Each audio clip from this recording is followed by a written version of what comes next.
কলকাতার বুক থেকে শুরু এক অলৌকিক যাত্রা মা তারার ধ্যানে। মায়ের আশীর্বাদ পেতে পুণ্যভূমি তারাপীঠের পথে মা তারা এক্সপ্রেসের এই যাত্রা কেমন হবে আমাদের অভিজ্ঞতা।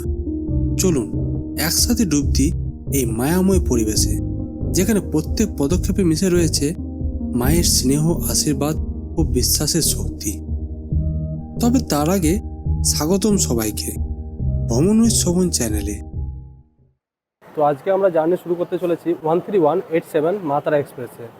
এই ট্রেনটি জার্নি শুরু হচ্ছে শিয়ালদা থেকে এবং শেষ হচ্ছে রামপুরহাট জংশনে।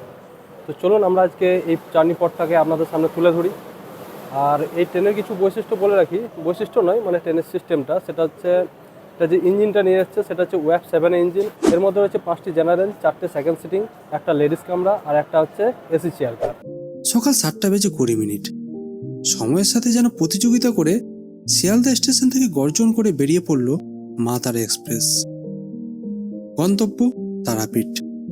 কিন্তু তার আগে আমাদের যাত্রাপথে রয়েছে মোট 8টি হল্ট আর 58টি ইন্টারমিডিয়েট স্টেশন। প্রতিটি স্টেশন যেন এক একটি অধ্যায়। 226 কিলোমিটারের এই যাত্রাপথে পাড়ি দিতে সময় লাগবে প্রায় 4 ঘন্টা 45 মিনিট, আর গড় গতিবেগ হবে 48 কিলোমিটার প্রতি ঘন্টা। আইসিএ ব্রেকের এই ট্রেনের সর্বোচ্চ অনুমোদিত গতি হচ্ছে 110 কিলোমিটার প্রতি ঘন্টা। ট্রেনে নেই কোনো প্যান্ট্রি কার, নেই অনবোর্ড ক্যাটারিং এর সুবিধা, কিন্তু প্রযুক্তির সাথে তাল মিলিয়ে রয়েছে ই ক্যাটারিং এর সুব্যবস্থা। যাত্রীরা নিজেদের পছন্দ মতো খাবার অর্ডার করতে পারেন অনলাইনে। সপ্তাহে প্রতিদিনই নিয়ম মেনে এই ট্রেনটি শিয়ালদা থেকে রামপুরহাটের দিকে রওনা হয়।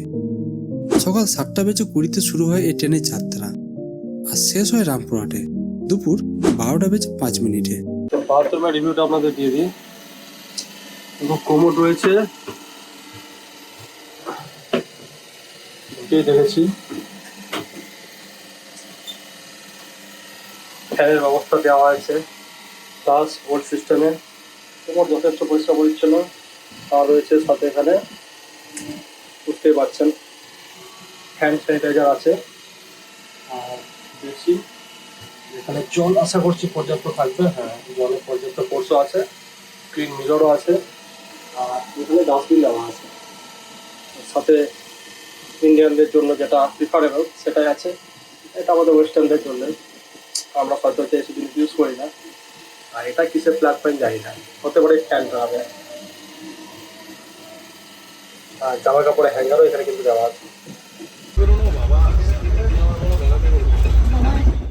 পুরনো হলেও ট্রেনটি পরিষ্কার পরিচ্ছন্নতায় কোনো ত্রুটি নেই। তো এই যে দেখতে পাচ্ছেন সিটের সিস্টেমটা, এটা তো নর্মালি যেমন হয় আমাদের তথাকথিত যে ট্রেনের ইঞ্জিন দেখে বুঝতেই পারছেন, এটা হচ্ছে কাইন্ড অফ কী নাম, শতাব্দীর স্টাইলে এটা বানানো।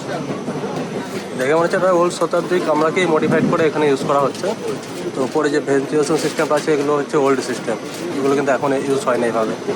এসির যে ভেন্টিলেশনগুলো আছে, আর এয়ারপোর্ট র্যাক দেওয়া আছে এইভাবে স্ট্যান্ড, আর জলের বোতল রাখার জন্য। নিউজ পেপারের যে জায়গা, নিউজ পেপার আপনি রাখবেন, ম্যাগাজিন রাখবেন, সেটা কিন্তু অ্যাক্সেস করা যাবে না। এটাকে খুলে এইভাবে গিয়ে তারপর অ্যাক্সেস করতে হয়। যাই হোক, এটা পরে মডিফাই করা হয়েছে, বোঝা যাচ্ছে এটাকে। এখানে রয়েছে চার্জিং পয়েন্ট দুটি, ওইদিকে রয়েছে তিনটে।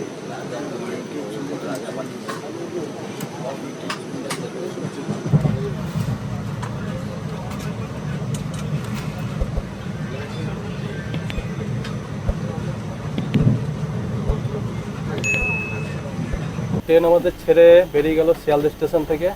এরপর আমাদের 18টা ইন্টারমিডিয়েট স্টেশন পেরিয়ে আমাদের দেখা হতে চলেছে নৈহাটি জংশনে।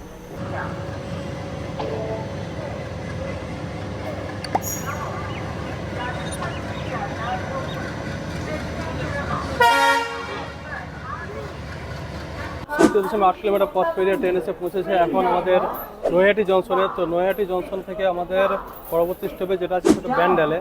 তো আমাদের এখন ব্যান্ডেল যাতে আমাদের এখন মোটামুটি ইন্টারমিডিয়েট স্টেশন যেটা আছে সেটা হলো 3টে। তো 3টে ইন্টারমিডিয়েট স্টেশন পেরিয়ে আমাদের পৌঁছে যাবো ব্যান্ডেল জংশনে। এখন আমাদের এখানে হল্ট হচ্ছে 2 মিনিট। ট্রেন মোটামুটি টাইমে ঢুকেছে, 8:04 টাইম ছিল, 8:04 ঢুকেছে। তো এখন আমরা যাই, খাওয়া দাওয়া হালকা ওই চিড়ে ভাজা খেয়ে নিয়েছি, বেশি কিছু খাবো না। ট্রেনে গিয়ে এখন বসি, পরের স্টপেজে গিয়ে আবার দেখা হচ্ছে।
ছেচল্লিশ 1 কিলোমিটার পথ পেরিয়ে ট্রেন এসে এখন পৌঁছেছে ব্যান্ডেল জংশনে নৈহাটি থেকে।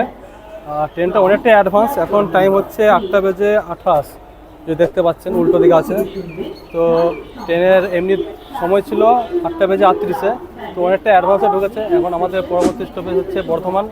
আর এই যে স্টেশনটা আছে, এই স্টেশনে দুটো লাইন ভাগ হয়ে আছে, লাইন কাটোয়া আর একটা হচ্ছে বর্ধমান।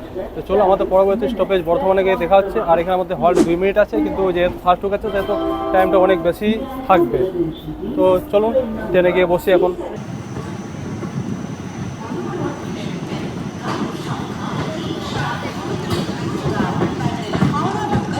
নির্ধারিত সময় সকাল 8টা বেজে 5 নম্বর প্ল্যাটফর্মে।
13.6 কিলোমিটার পথ পেরিয়ে ট্রেন এসে পৌঁছালো আমাদের বর্ধমান জংশনের 2 নম্বর প্ল্যাটফর্মে। তো ট্রেনে আমাদের হল টাইম হচ্ছে 2 মিনিট, আর ট্রেন 2 মিনিট বিফোরে ঢুকেছে বর্ধমান স্টেশনে। আর এখান থেকে যে বর্ধমান স্টেশন আছে এখানে দুটো লাইন ভাগ হয়েছে, একটা কাটোয়া লাইন আর একটা হচ্ছে আসানসোল লাইন। তো চলুন আমরা আমাদের ট্রেনে উঠে পড়ি, পরবর্তী স্টেশন আমাদের গুসকরা, সেখানে গিয়ে দেখা হচ্ছে।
শিয়ালদা থেকে 146.5 কিলোমিটার পথ পেরিয়ে ট্রেন এসে পৌঁছালো এখন গুসকরা স্টেশনে। এইখানে আমাদের হল্ট আছে 1 মিনিট মতো, এখানে পর আমাদের স্টেশন আছে বোলপুরে।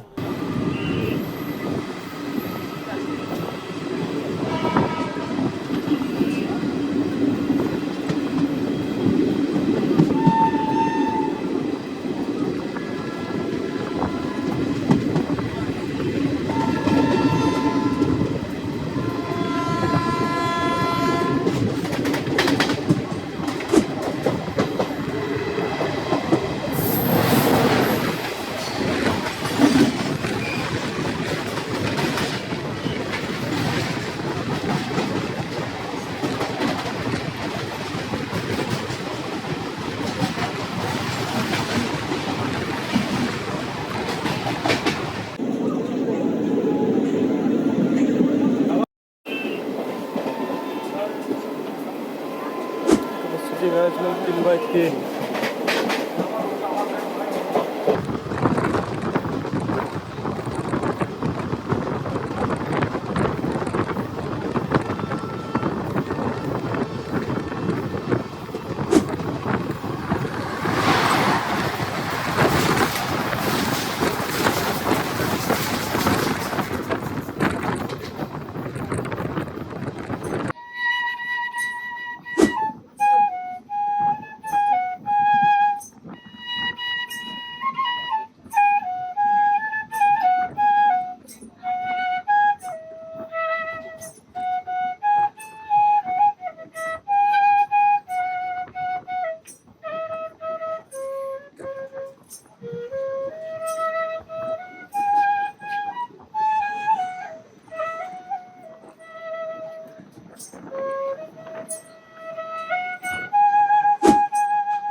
একশো 65.5 কিলোমিটার পথ অতিক্রম করে ট্রেন এসে পৌঁছেছে এখন বোলপুরে শান্তিনিকেতনে 1 নম্বর প্ল্যাটফর্মে। তো এখানে আমাদের ট্রেন মোটামুটি 2 মিনিট মতো দাঁড়াবে, তারপর ছেড়ে দেবে। পরবর্তী গন্তব্য প্রান্তিকের উদ্দেশ্যে।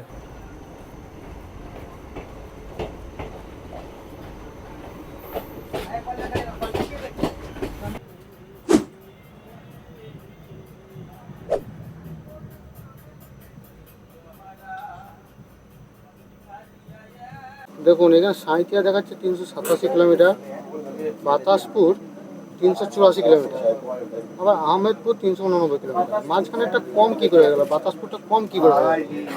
তো সেটাই হচ্ছে ব্যাপার। যদি আপনাদের জানা থাকে তাহলে আপনারা কমেন্টের মাধ্যমে জানাবেন। 169.6 কিলোমিটার পথ পেরিয়ে ট্রেন এখন এসেছে প্রান্তিক স্টেশনে 1 নম্বর প্ল্যাটফর্মে। এখানে 1 মিনিটের হল্ট আছে। সামনে অপেক্ষা করছে সাঁইথিয়া জংশন, কিন্তু তার আগে আমাদের পাড়ি দিতে হবে আরও 3টি ইন্টারমিডিয়েট স্টেশন।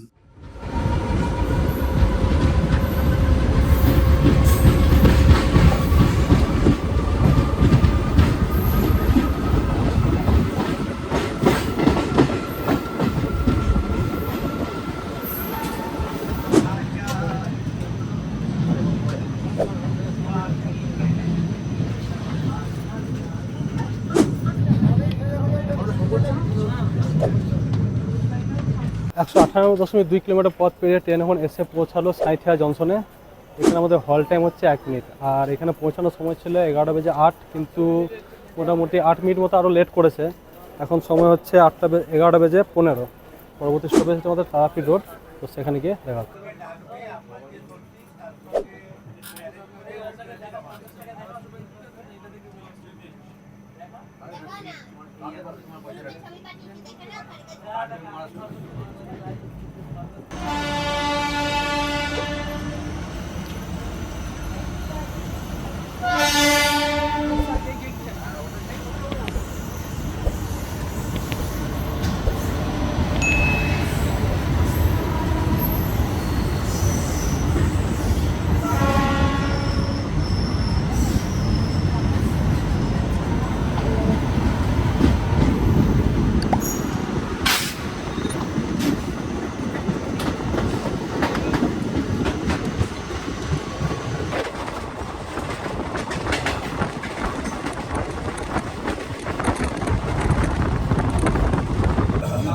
লেবুর চা, সামনে আসছে তারাপীঠ রোড।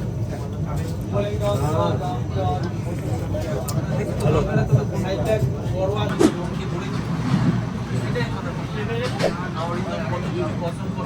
118.9 কিলোমিটার পথ পেরিয়ে এখন এসে পৌঁছেছে তারাপীঠ রোড স্টেশনে। তো 2 নম্বর প্ল্যাটফর্মে এখানে ঢুকেছে।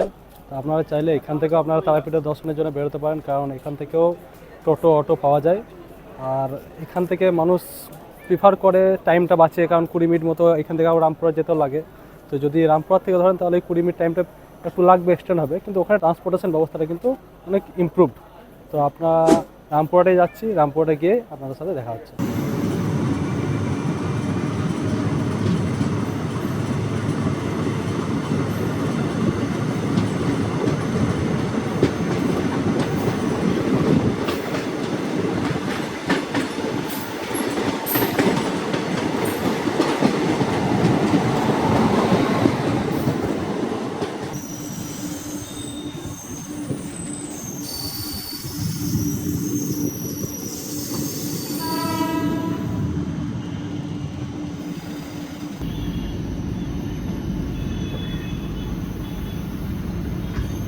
ওয়ান 3187 মা তারা এক্সপ্রেস শিয়ালদা থেকে রামপুরহাটে এসে তার লাস্ট স্টপেজ পৌঁছে গেছে। ট্রেনটি কিন্তু টাইমের থেকে যথেষ্টই আগে এসেছে, মোটামুটি 10 মিনিট আগে এসেছে। তো নর্মাল টাইমে ট্রেনটা কিন্তু ভালোই লেট করে। আজকে আমরা অ্যাডভান্স দেখলাম, এটা একটা ভালো লাগলো। তো এরপর আমরা বেরিয়ে পড়বো 1 নম্বর প্ল্যাটফর্ম দিয়ে, সেখান দিয়ে সোজা অটো ধরে তারাপীঠ, বা তার আগে যদি খাওয়া দাওয়া করি সেটাও দেখাবো। তো স্টেশন থেকে বেরিয়ে এখানে কিন্তু টোটো স্ট্যান্ড আছে, এখান থেকে আপনারা পেয়ে যাবেন তারাপীঠ যাওয়ার স্ট্যান্ড। যেহেতু আমরা বাজার থেকে যাচ্ছি তাই আমরা টোটো এখান থেকে ধরছি না, টোটো আমরা বাজারে গিয়ে আগে একটু খাওয়া দাওয়া করে নেবো। খাওয়া দাওয়া করে দিয়ে তারপর গাড়ি ধরে সোজা তারা মায়ের মন্দির। তো স্টেশন চত্বর থেকে বেরিয়ে আমরা মোটামুটি একটু এগিয়ে এসেছিলাম, যখন বললাম আপনাদেরকে। তবে এগিয়ে আসার পর এরকম একটা অটো পেয়ে গেছি, অটো করে আমরা এখন সোজা চলে যাচ্ছি তারাপীঠের উদ্দেশ্যে। তো তারাপীঠে গিয়ে আপনাদের সাথে দেখা হচ্ছে, মিনিট 20 মতো লাগবে।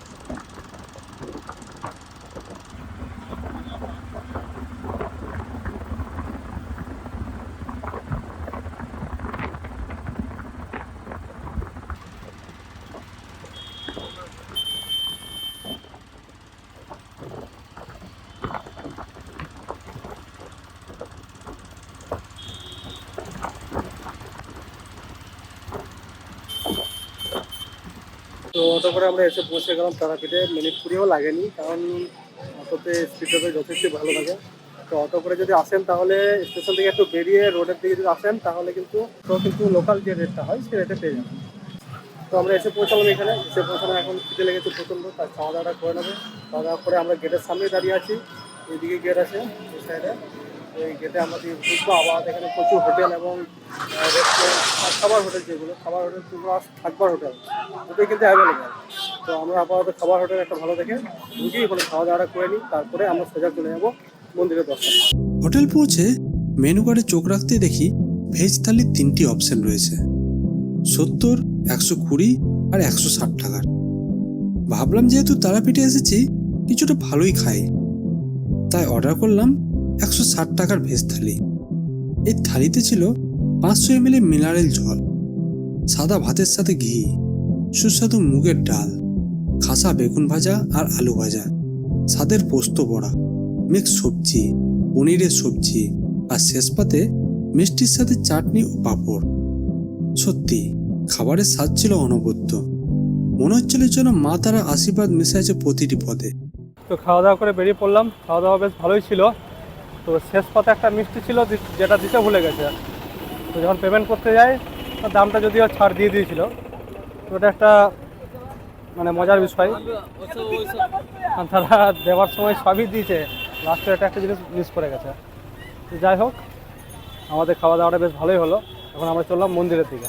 তো চলুন মন্দিরে গিয়ে আমাদের কী কী আছে না আছে সেটা দেখাচ্ছি। আমরা এই রাস্তা দিয়ে সোজা এসেছিলাম। তো এখানে আমাদের দাঁড় করিয়েছিল। এই সামনে দেখতে পাচ্ছেন এখানে দ্বারকা নদী, আর এই বাঁ দিকেই মন্দির চত্বরের যে গেট, সেই গেট দিয়ে আমরা সোজা চলে যাব মন্দিরের দিকে।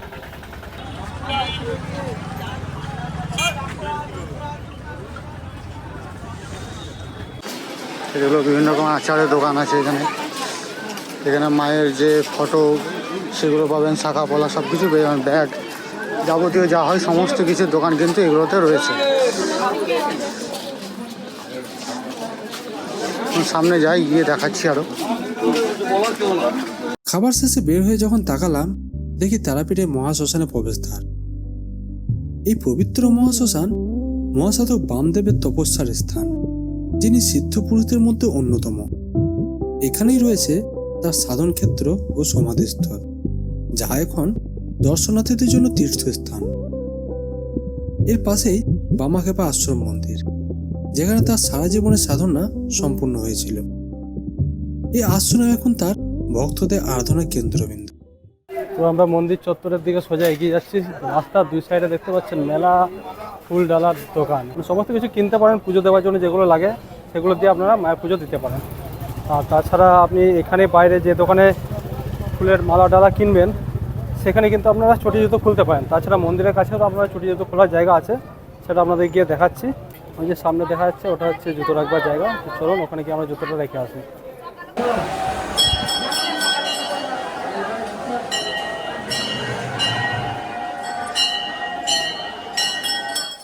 মন্দিরে এগোতেই দেখি সামনে লম্বা লাইন সাধারণ দর্শনার্থীদের জন্য। দূরে দেখা যাচ্ছে মা তারার গর্ভগৃহ। যারা ভোগ নিতে চান তারা সকাল 8টা থেকে দুপুর 1টার মধ্যে নাম লেখাবেন, কারণ বিতরণের সময় শুরু হচ্ছে 1টা থেকে দুপুর 2টোর মধ্যে। দুপুর 1টা থেকে 2টো, ঠিক আছে। এখানে কিন্তু ভোগ পাওয়া যাচ্ছে। মায়ের ভোগ বড়দা দেবো, মায়ের পোড়াও ভোগ 100 টাকা করে হাড়ি। যারা দীর্ঘ লাইনে সময় দিতে চান না তাদের জন্য রয়েছে ভিআইপি লাইন। 300 অথবা 500 টাকার বিনিময়ে আপনি দ্রুততার সাথে মায়ের দর্শন করে নিতে পারেন। মায়ের মন্দিরের সামনেই রয়েছে আদি পুকুর, জীবিত কুণ্ড। এই পুকুরের চলে স্নান করিয়ে জয় দত্ত সদাগরের সাপে কামড়ানো মৃতপুত্রের প্রাণ ফিরিয়ে আনা হয়েছিল। এ এক অলৌকিক কাহিনী যা এখানে প্রতিটি বিশ্বাসীর মনে জেগে আছে।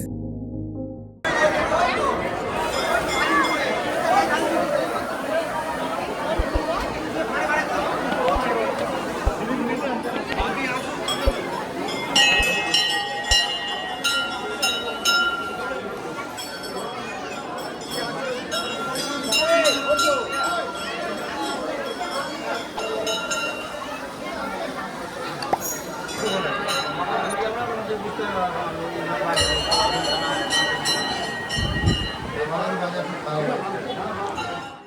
মন্দিরের প্রবেশপথে রয়েছে জুতো ও ব্যাগ রাখার ব্যবস্থা, যেখানে মাত্র 3 টাকার বিনিময়ে জুতো আর 10 টাকার বিনিময়ে ব্যাগ রেখে আপনি নিশ্চিন্তে মায়ের দর্শনে যেতে পারেন। তো আমাদের মন্দির দর্শন হয়ে গেল। আমরা পুজো দিতে আসিনি আজকে, যেহেতু আমরা প্রায় আসি এখানে পুজো দিয়ে যাই। আমাদের তো এই এরিয়াতেই বাড়ি, মানে এরিয়া মানে ডিস্ট্রিক্টেই বাড়ি। তো আমরা আজকে পুজো না দিয়ে জাস্ট দর্শনটা করে নিলাম আর আপনাদের দেখিয়ে দিলাম যে কীভাবে কী পুজো দিতে হয় বা দর্শন করতে হয়। তো আপনারা সেই নিয়ম মেপে করলে আপনাদের কোনো অসুবিধা হবে না। তো চলুন এখন আমরা যাব অটো ধরে স্টেশন থেকে আমরা সোজা বেরিয়ে যাব আমাদের বাড়ি। তো দেখা হচ্ছে স্টেশনে। কত করে? 160 টাকা কিলো, 220 টাকা কিলো, 380 টাকা কিলো। দেখে নিন, খেয়ে দেখেন, ভালো লাগবে না খেয়ে দেখবো না। না দেখে বুঝবেন কি করে বন্ধুটা। কি রেট বললো? ওটা 160 টাকা কেজি, 220 টাকা কেজি, 380 টাকা কেজি। একটা খেলে একটা খাবো বলবেন। বাড়িতে প্রসাদের মধ্যে ওগুলো নিতে 200 কত বললো এটা? ভালো না, 220 টাকা কেজি। কোনটা ভালো লাগে এটা? মোটামুটি।